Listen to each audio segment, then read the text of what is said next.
Sveiki. Troliai mumiai, baisus vidurvasaris. 3 skyrius. Apie tai, kaip susipažįstama su vaiduoklių namu. Muminuko mama sėdėjo ant stogo, laikydama apglėbusi krepšį, siūlų dėžutę, kavinuką ir šeimos albumą. Protarpiais ji vis pasitraukdavo nuo kylančios jūros, nes nenorėjo sušlapti uodegos, ypač dabar, kai turėjo svečių. Deja, mes negalime išgelbėti visų svetainės baldų, pasakė tėtis. Mielasis, pratarė mama, ką veiksi su stalu be kėdžių arba su kėdėmis be stalo? Ir koks džiaugsmas iš lovų be baltinių spintos? Teisybę sakai, sutiko tėtis.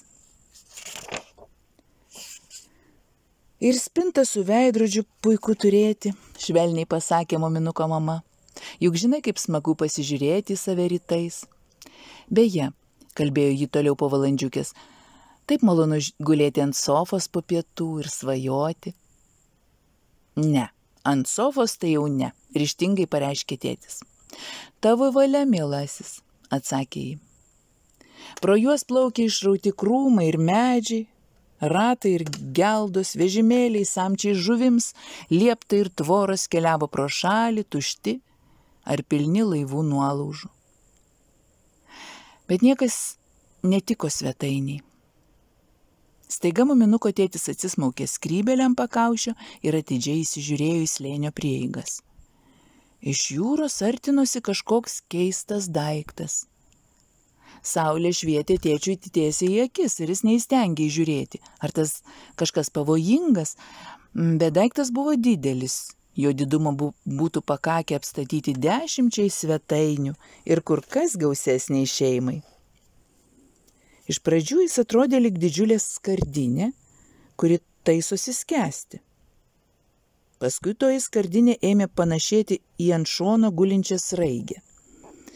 Muminuko tėtis atsisuko į savo šeiminą ir pratarė. Man rodos, mes išsikraustysime. Žinoma, išsikraustysime, sutiko mama. Aš čia sėdžiu ir laukiu naujojo mūsų namo.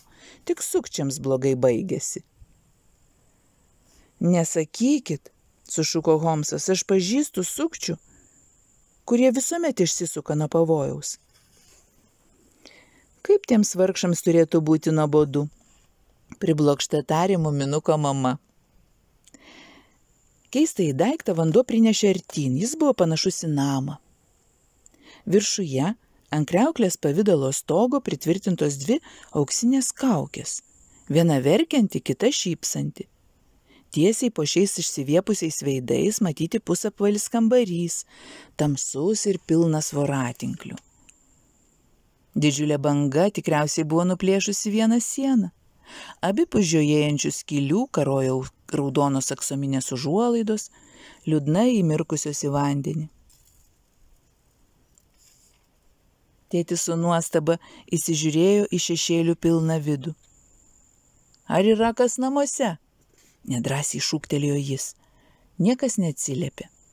Tik jūros bangos daužė praviras duris ir dulkių tumulai raičiojosi tuščiomis grindimis iš vieno galo į kitą. Turbūt jie pabėgo nuo audros, susirūpinusi pasakė muminuko mama. Nelaiminga šeima, įdomu kokie jie. Iš teisybės siaubinga va šitaip užimti svetimą namą. Mieliausioji, tarė tėtis, vanduo kyla. Taip, atsakė mama, mes puikiai įsikraustysime. Ji įsiropštė į savo naująjį namą ir apsidairė. Iškart pamatė, kad šeimininkai buvo truputį apsileidę. Bet kas jau čia ne toks? Ir taupė visus senus, kokie tik įmanoma daiktus. Buvo labai gaila išgriuvusios sienos, bet dabar vasara, suprantama, tai netaip baisu. Kur pastatysime stalą, paklausė muminukas. Čia viduryje, atsakė mama, ir pasijuto kur kas ramesnė, kai ją apsupo dailūs svetainės baldai, papuošti tamsiai raudonų pliušu ir kutais. Keistasis kambarys iškart tapo jaukus ir savas. Ir muminuko mama smagiai įsitaisė supamojoje kėdėje ir pradėjo galvoti apie užuolaidas ir dangaus žydrumo apmušalus. Iš mano namo liko tik flagštokas, niūriai tarė tėtis. Mama patapšnojo jam per leteną. Tai buvo puikus namas, tarė ji, daug geresnis negu šitas, bet netrukus viskas bus kaip paprastai. Brangus skaitytojai, mama labai klydo. Nieko nebegalėjo būti kaip paprastai, nes jie susikraustė ne į paprastą namą. Ir jame gyveno toli gražu nepaprasta šeima. Daugiau nieko nesakysiu. Ar gelbėti vėliavą? Paklausė Holmsas. Ne, tegu jį lieka, tarė muminuko tėtis. Ji taip išdidžiai plevėsuoja. Jie lėtai nuplaukė tolyn per slėnį, bet dar vienišojo kalno tarpeklyje jie regėjo vėliavą, linksmai mojuojančią jiems lyg taškelį virš vandens. Muminuko mama padengė stalą vakarieniai, arbatai, naujajame name, vakariniai arbatai. Stalas atrodė truputį nykiai didelėje svetimoje svetainėje. Aplinkui jį stovėjo kėdė, spinta su veidrodžiu, lyg sargyboje stūksojo baltinių spinta, bet už jų kambarys buvo paniręs į tamsą. Ten viešpatavo tyla ir dulkės. Ir lubos, kur turėjo būti pakabinta masyvi lempa su kutais iš raudonų kuokštelių, tos lubos buvo visų keisčiausios. Jas dengė slepiningi šešėliai, jie šmieseliavo ir mainėsi viršuje, kažkas didelis ir neryškus lingavo į priekį ir atgal į taktą plaukiančiam namui. Visko čia tiek daug, kad nevalioji susigaudyti, pati savo tarė muminuko mama. Bet kodėl iš tikrųjų viskas turi būti taip, kaip esi įpratęs? Jis suskaičiavo puodelius ant stalo ir pamatė, kad pamiršo marmeladą. Kaip gaila, pasakė mama. Muminukas taip mėgsta arbatą su marmeladu ir kaip aš galėjau pamiršti? Gal ankstesni šeimininkai irgi pamiršo pasiimti marmeladą, paslaugiai pakišo mintį Holmsas. Gal buvo sunku jį supakuoti, o gal skardinėje jo buvo tiek mažai, kad nevertėjo nė gelbėti? O gal reikėtų paieškoti to jų marmelado, suabejojo muminuko mama. Pabandysiu, tarė Holmsas. Jie juk turėjo kur nors sandėliuką. Ir jis nėrė į tamsą. Pačiame kambario viduryje stovėjo vienišos durys. Dėl visako Holmsas žengė pro jas ir nustebę suprato, kad jos kartoninės, o kitoje pusėje nupieštas židinys.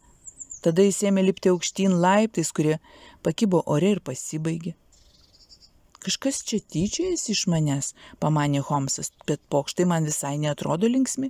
Duris negali neatsidaryti kur nors ir laiptai niekur nevesti. Koks tai būtų gyvenimas, jeigu pelė staiga imtų elgtis kaip Miumla arba Holmsas kaip Hemulis. Visur kėpsojo krūvo šlamšto, keistų dirbinių iš kartono, medžiagos ir medžių. Tikriausiai tie daiktai ankstesniems šeimininkams buvo įkyrėję, bet jie nesiryžo išnešti jų ant aukšto ir galutinai pribaigti. Ko tu čia ieškai? Paklausė Miumlos duktė ir išlindo iš spintos be lentynų ir be užpakalinės sienos. Marmelado? Atsakė Holmsas. Čia visko pilna, tarė Miumlos duktė. Tai kodėl negali būti ir marmelado? Čia matyt gyveno nepaprastai smagi šeiminėlė. Vieną mes jau matėme, rimtai pareiškė mažoji Miu. Vieną, kuris pasislėpė nuo mūsų. Kur? Paklausė Holmsas. Miumlos duktė parodė į tamsų kampą, lygi pat lubų prigriozdinta visokiausio šlamšto. Į sieną atsirėmusi stovėjo palmė, popieriniai jos lapai nykiai šiugždėjo. Niekšas, sukuždėjo mažoji Miu, toks tik ir tyko mus išgalabyti. Tik nesijaudinkit, nuramino jas Holmsas tvirtu balsu. Jis prisėlino prie darų durelių ir atsargiai pauostė.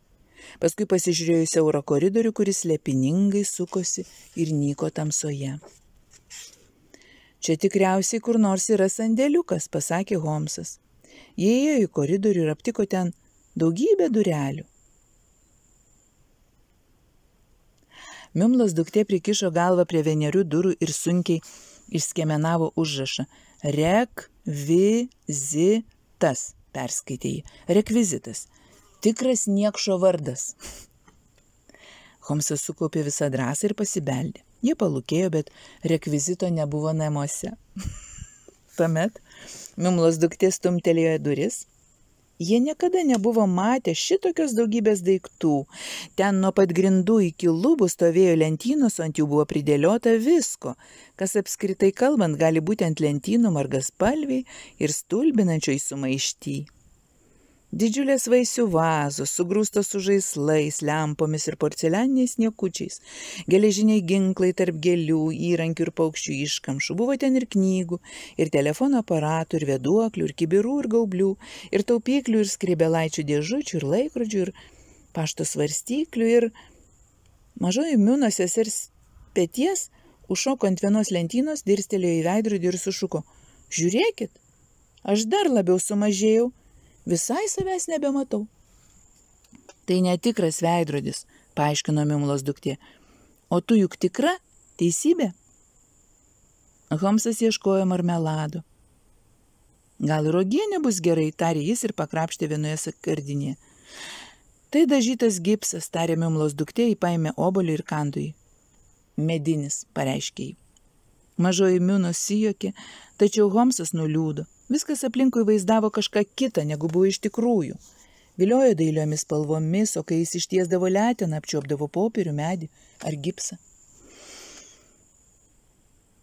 Auksinės karūnos nebuvo maloniai sunkios, o gėlės buvo popierinės, smuikė neturėjo stygų, o stalčiai dugnų, knygos net neatsiversdavo. Sužeistas į pačią sąžiningą savo širdį, Holmsas mąstė apie viso šito prasmę, tačiau nieko nesuvokė. "Kad būčiau vos protingesnis," gailestavo jis, "ar keletų savaičių vyresnis." "Man čia viskas patinka," tarė Mimlos duktė. "Tarytum niekas nieko rimtai nedarė." "O ar tai kas nors darė?" paklausė mažoji Miu. "Ne," džiugiai atsakė sesuo, "neklausinėk taip kvailai." Ta akimirką kažkas prunkštelėjo, garsiai ir paniekinamai. Visi išsigandę susižvalgė. "Aš jau eisiu," sumurmėjo Holmsas, "visi šie dalykai mane liūdina." Tada iš svetainės atsklido stiprus dunkstelėjimas ir dulkelių debesis pakilo nuo lentynų. Holmsas pasigrėbė kardą ir šoko į koridorių. Jie išgirdo Misos šauksmą. Svetainė buvo labai visai tamsi. Kažkas didelis ir švelnus šlumštelėjo Holmsui per veidą. Jis užsimerkė ir kirto mediniu kartu tiesiai į neregiamą priešą. Kažkas plyšo, tarsi priešas būtų buvęs medžiaginis, ir kai Holmsas išdrįso praverti akis, pro skylę išvydo dienos šviesą. "Ką tu padarei?" paklausė Mimlos duktė. "Nužudžiau rekvizitą," atsakė virpėdamas Holmsas. Mimlos duktė nusijuokė ir pro skylę įsiropštė į svetainę. O jūs čia ką iškrėtėte?" paklausė jį. "Mama trūktelėjo virvutę," sušuko muminukas. Ir tada kažkas siaubingai didelis nudribo nuo lubų, sukliko Misa. O svetainės viduryje atsirado kraštovaizdis, paaiškino Freken Snork. Iš pradžių manėme, kad jis tikras, kol tu įžengiai pro tą žolės kilimą. Mimlos duktė atsisuko pažiūrėti, išvydo labai žalius beržus, kurie atsispindėjo labai mėlyname ežere. Nusiminęs Holmso veidas kyšojo tiesiai iš žolės. "Kaip vis dėlto baisu," sudėjavo muminuko mama. "Aš maniau, jog tai užuolaidos virvutė ir staiga nukrinta va šitokia baisybė. Tik pamanykit, o jeigu kuri nors būtų suploję? Na, suradai marmelado?" "Ne," atsakė Holmsas. "Arbatą vis tiek gersime," atsakė mama. "Žiūrėdami į šitą paveikslą, jis nuostabiai gražus, kad tik elgtųsi ramiau." Mama ėmė pilstyti arbatą į puodelius ir tą akimirką kažkas nusijuokė. Tai buvo pašaipus seniokiškas krizenimas, sklindas iš tamsiojo kampo su popierinė palme. "Kodėl jūs juokėtės?" paklausė muminuko tėtis po ilgos tylos. Tyla dar pailgėjo. "Gal norėtumėte gurkšnelio arbatos?" nedrąsiai pasiūlė mama. Kampe viešpatavo tokia pat tyla. "Tai turbūt kas iš ankstesniųjų gyventojų," tarė ji. "Kodėl jis nepasirodo ir neprisistato?" Visi ilgai laukė, bet kai nieko neatsitiko, mama pasakė, arbata atšals vaikai. Ir ji ėmė tepti ant duonos sviestą, bet kai pradėjo pjaustyti sūrį vienodomis riekelėmis, nuo lubų tankiai subarbeno lietaus lašai. Pakilo vėjas ir liūdnai sustūgavo kampuose. Jie dirstelėjo į lauką ir išvydo, kaip saulė ramiai leidžiasi į švytinčią vasarišką jūrą. Čia kažkas ne taip, susijaudino Holmsas. Staiga atūžė audra, buvo girdėti, kaip bangos griūva ant tolimo kranto, lietus pylė kaip iš kibiro, o lauke oras vis tebebuvo gražus. Paskui užėjo griaustinis ir iš pradžių jis grumeno tik tolumoje, paskui priartėjo, svetainė ėmė raižyti balti žaibai ir trenksmas po trenksmo ritosi per trolių mumių buveinę. Ramiai ir gražiai nusileido saulė.